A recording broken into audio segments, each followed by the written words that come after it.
የሰው ልጅን በዚህ ልክ እንደ እንጨት አድርጎ ሆን ብሎ አድርጎ ማለት ነው ምግብ እንዳያገኘው ውሃ እንዳያገኘው ከሞት ጫፍ ላይ እስኪደርሱ ድረስ ቁጭ ብሎ እያየ ልክ ሰውነታቸው ገርጥጦ አጥንታቸው ፈጥጦ ሲወጣ ሄዶ ፎቶ ለማንሳት ድፍረት ያለው እንደ ህወሓት ያለ ነውረኛ እና ወንጀለኛ ቡድን የለም የሚለውን ነገር ማንም ሰው ተረዳ አይመስለኝም። የሚሳስበው ማንም መንግስት ራሱ የገባው አይመስለኝም። እንደ ህወሓት ያለ ነውረኛና ወንጀለኛ ቡድን ለነውሩ ተጠያቂ ያልሆነም ለወንጀሉ ፍርድ ቤት አልቀረበም። ስለዚህ ቀጥሎበታል። እነዛን ሰዎች ገሎ እነዛን ሰዎች እንዲሞቱ አድርጎ የሚያተርፍ ቡድንን እንደ ፖለቲካ ቡድን አድርገህ ቆጥረህ ተሸክመህ የምትሄድ ከሆነ እዳውንም አብረህ መሸከም ነው።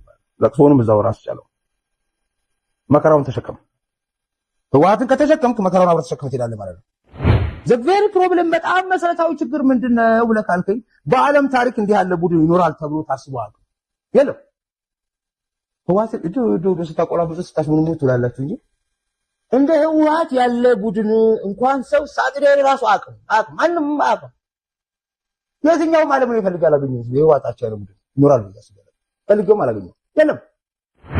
ህወሓት በራሱ ህዝብ ላይ በስለሰጣቂ የሆነ ተግባር ፈጽሞ ጦርነት ይቀሰቅሳል።